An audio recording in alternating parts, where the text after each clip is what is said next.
The first house here deals with your, it's traditionally considered the rising sign, the face that you project out into the world, and the energy that you bring on to this month with you, and the way that other people perceive you. Okay, so the Five of Wands is, first of all, a card about somebody who is, this is a conflict card, but when it shows up in the reverse, it's basically very conflict avoidant, which can be good or bad depending on how, you know, you operate with this energy. And so, you know, first of all, conflict avoidant. The second thing that shows up with this card is, I feel like a lot of you might have been going back and forth with some major decision. So it's like an inner conflict that has been brewing for the past few months.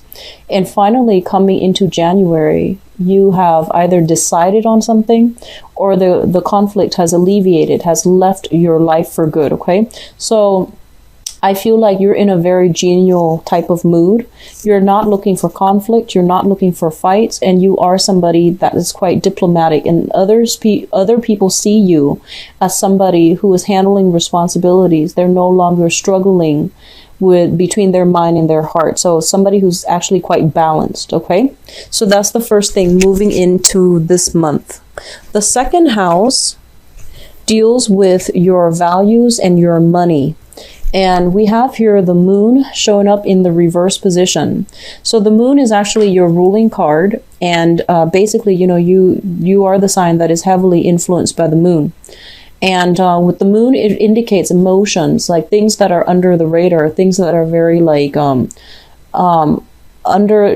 cloaked in the darkness of the night. So as it relates to your income and your money, there might be some clandestine, you know, underhanded type of dealings that you need to be aware of.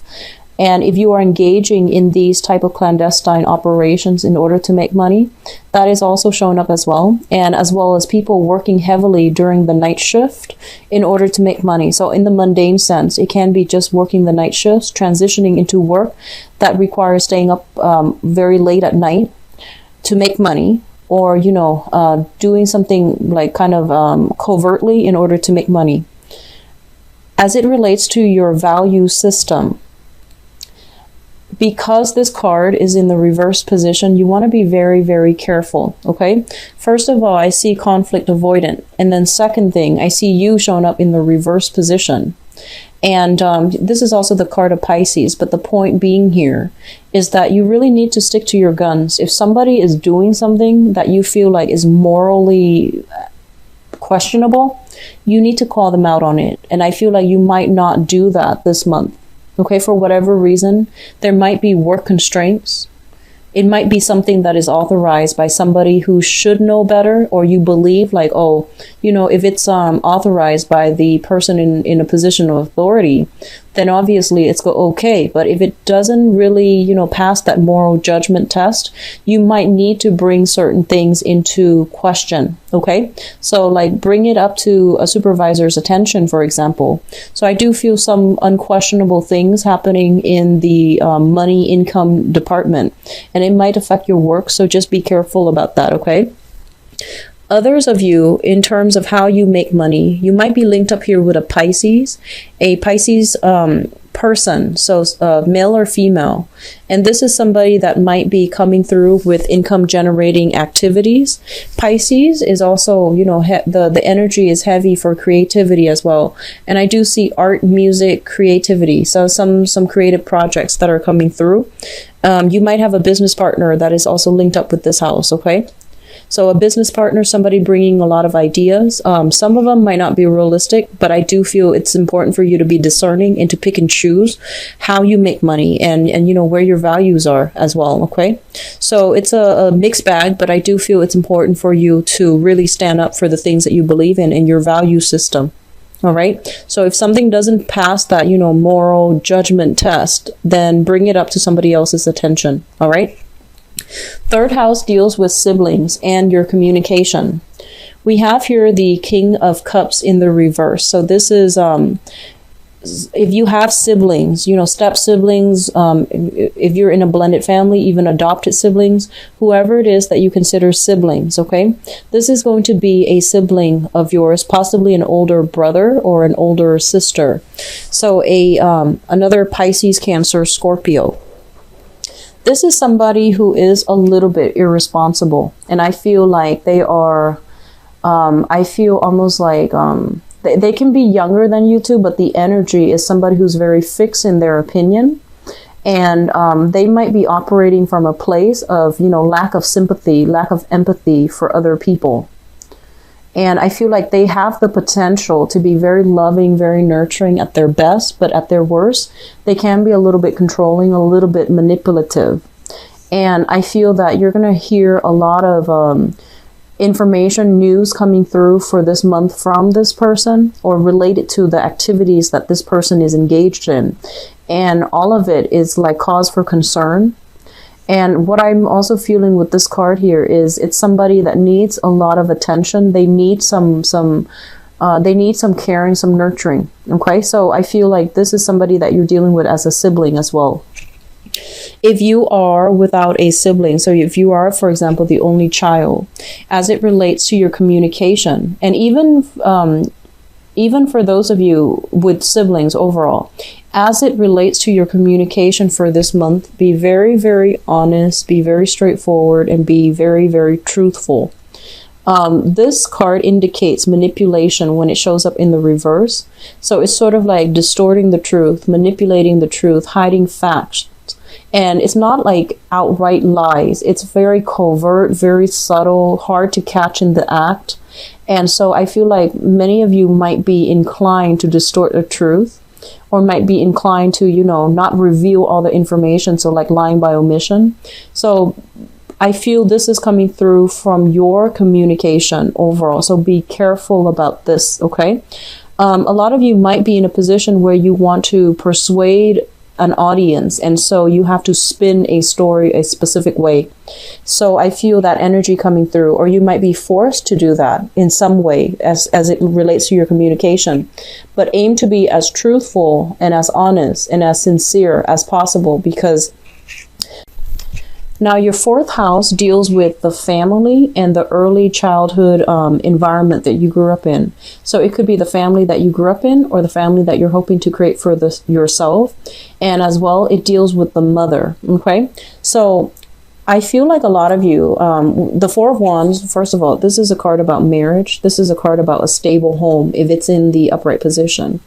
When it's in the reverse position, it basically means either a broken home or some type of a dysfunction, deep-rooted dysfunction within the home. The home environment was not harmonious.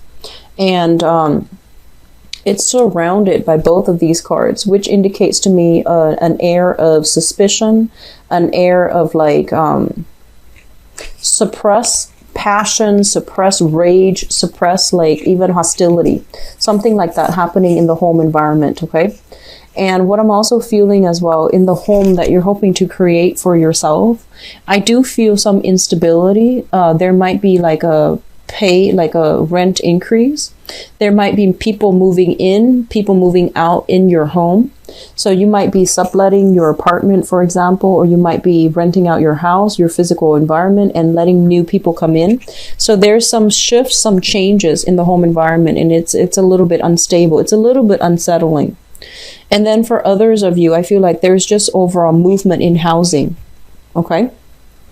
So that's what's coming through for the fourth house. The Four of Wands, I feel like, it's usually a divorce, like usually a divorce, like somebody moving in, somebody moving out of a home. So I feel a lot of you might be contending with that, for example. And I feel that, there's people moving in, moving out. So I feel like in the mundane sense, it could just be, change in roommates, change in living, housing environment. Okay. Okay, so your fifth house deals with recreation, fun, and creativity. And in some instances, it can also indicate children as well. For the sake of this reading, I'm just going to simplify it and just focus on, creativity. So we do have here the Hangman in the reverse position. And the Hangman in the reverse position is a card about sacrifice, and it's also a card about like being tied up, you know, like literally being tied up. So I feel like a lot of you are have been very busy for the past 5 months, and you are going to be busy. So I do see this, you know, hitting the ground running, working overtime, working night shifts even. And if you're working night shifts, then, you know, if your friends and other people that you're dealing with are not are sleeping at night, then there's opportunities. Those opportunities for going out is going to be limited. And I feel overall being tied up at work so that you're not able to have the leisure time to devote to recreational activities, going to the gym, you know, doing artwork and things like that. With the Hangman in the reverse as well, I feel like, you know, your money house is looking just a little bit weak. So I feel that it might not allow you to go out and have like extravagant fun as much as you're used to. Okay. Now the 6th house deals with work. This is actual work, daily routine, and as well as your health. And let me just talk about this first. In your work environment, there is a figure like this. Okay. This is somebody who's very stoic, who's quite firm. And I almost want to say strict. Okay, so you're dealing with somebody in a position of high status and high authority, and this is somebody who's quite picky about who they hire, who they allow on board. And so you're dealing with somebody who might be a public figure, who might be like in a position of authority. They can be quite demanding, but I feel like they're very fair. Whatever they ask of you, they will compensate you adequately. So I feel like, you know, if your money house is being controlled by somebody like this, they might require that you work around the clock, hence not being able to go out. And if you're dealing with this person as well, I feel like they are very fair-minded, and they are, you know, generally, they can be very generous as well, but they always make the right things, decisions. So I feel that's what's happening here in your work environment. And then for others of you, you might be embodying the energy of this person, where you are in charge of people, you are training people, or you are kind of like managing people. So the Emperor is a very, very powerful presence of somebody who has who is either in a position of authority, or who is working under somebody who has a lot of skills, who has a lot of knowledge. Okay, so this is a really good person to have in your 6th house of work.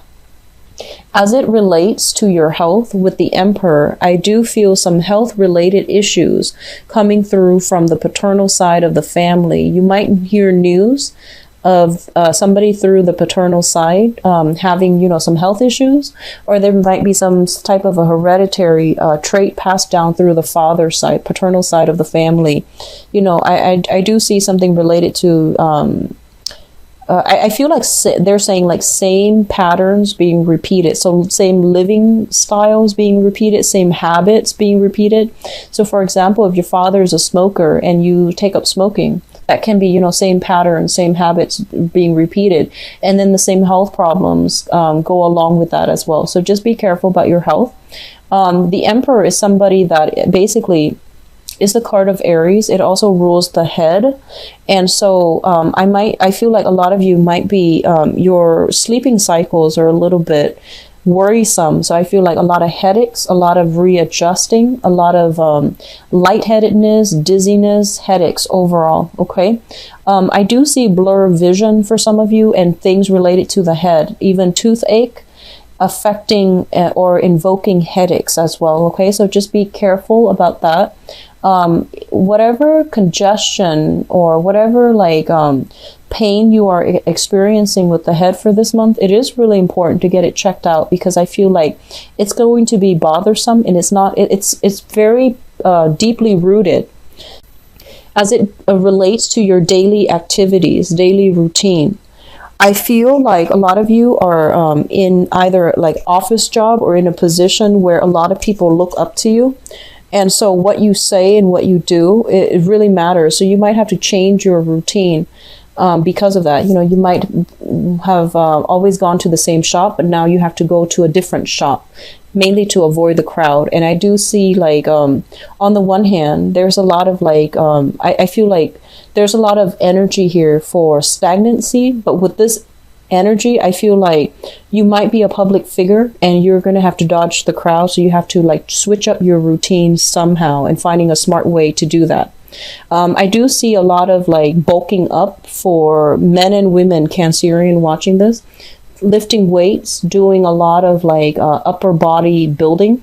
So that looks really good. Okay. It looks very, very good for you, starting your New Year's resolution early, I guess.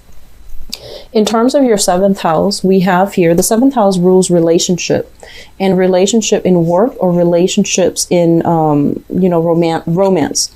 So this is partnerships in work, partnerships in romance. We have here the Seven of Pentacles. And first of all, the people that you're socially dating, casually dating, it's going to fall in your fifth house.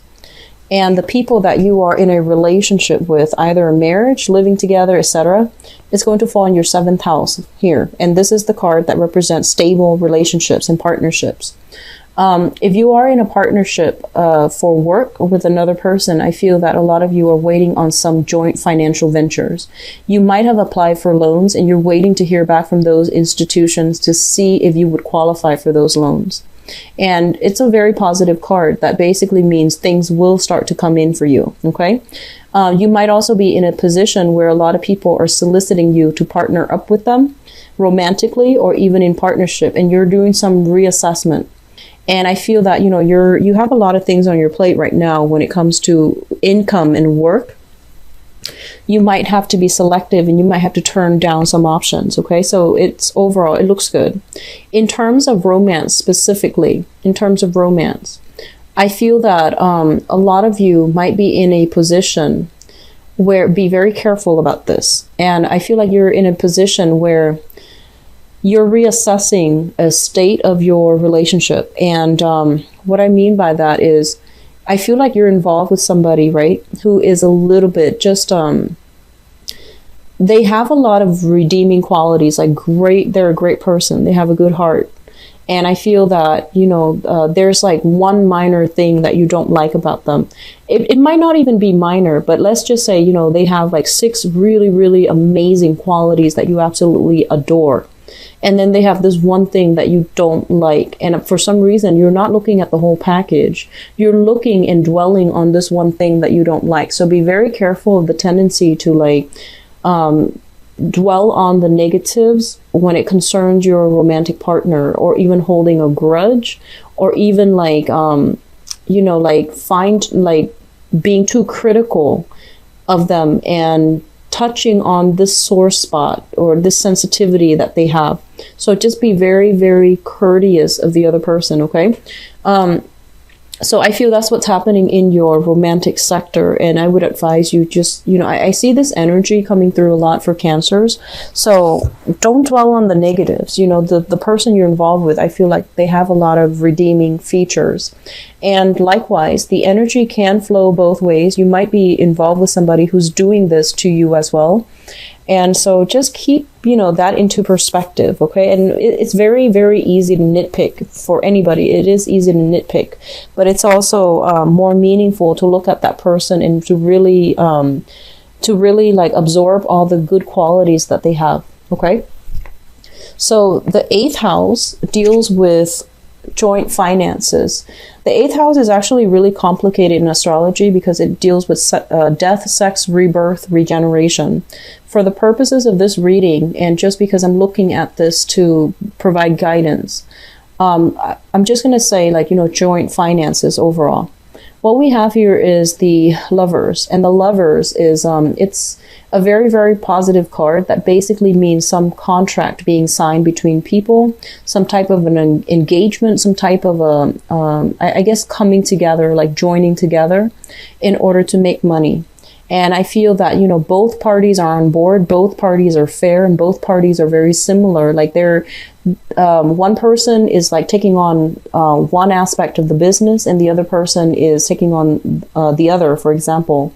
So there is a great potential here to delegate. There is great harmony as well as it relates to joint finances. I feel that a lot of you are pooling finances together with another person.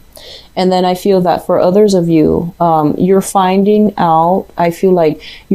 ways to optimally like I feel like you're planning for the future. So I feel that you're pulling your resources and you're finding out ways to either invest, what opportunities to invest in, and what is available to you so that you are able to, multiply your money. Okay, so this is a very positive card as it deals with I want to say, like, as it deals with joint finances. The other message that just came through here is the Lovers is a card about options and choices as well. And when it rules your joint finances, I feel like a lot of you are making it big. So I feel like you're coming into financial abundance, and it's mainly because it's linked up with the partner. And so you're thinking long term, like, how are we going to spend this money? So I feel like a lot of you might be looking into property, like property for you and your partner, or even investment property. You might also be thinking about, taking trips together, taking the relationship to the next level, and, pulling your resources and things like that. Okay. So it's an overall very, very positive card. So the 9th house deals with higher education. It deals with long distance travel. It deals with religion and philosophies. Okay. Like the things that we really believe in. Rather than values, it deals with like things that we think about, lofty ideas and things like that. So first of all, as it relates to higher education, I do have a lot of students that watch my videos. And so let me just talk about this as a student, okay? So higher education, for those of you who are pursuing higher education, this is a very positive card that basically indicates you're going to be able to get, the good news regarding acceptance, regarding, universities and things like that wanting you on their team. So it's very positive. I do see the March timeframe being a really good time to get feedback and things like that, to get early acceptance even. So it looks good. And as it relates to exams, midterms, finals, and grades and all those things, it looks very, very positive, where you're kind of top of your class. So it looks very good. As it relates to higher education as well, if you are thinking about going back to school, either continuing a coursework or continuing to do something related to higher education, I do feel that you are in a very powerful position, not only to be a student, but to, teach as well. So if you're thinking about that, linking yourself up with an institution of learning would be very beneficial for you, because I feel like, they need your skills, they need your expertise. So getting a teaching gig is going to be very beneficial for you. Long-term, long distance travel, I do feel that, there might be some travels talked about, and I feel like a mother figure is going to somehow either travel with you, or you are traveling to see a mother if you are living far away from your family. And so that's coming through when it comes to, long distance travel. If you are if you have a relationship partner from a distance, I do feel there's talks about long distance travel to come see them. Be very careful about pregnancy, okay? Both of these cards linked up together. We have a couple here with the Emperor and the Empress, and we have the Lovers linking up. So it's high pregnancy time. So I feel as well, some of you might literally be pregnant, or you might have, might be bogged down with the responsibilities of child rearing, or even, taking care of practical responsibilities within your household, that you might not be able to travel. Okay, so that's coming through for I would say the first 6 months of this year.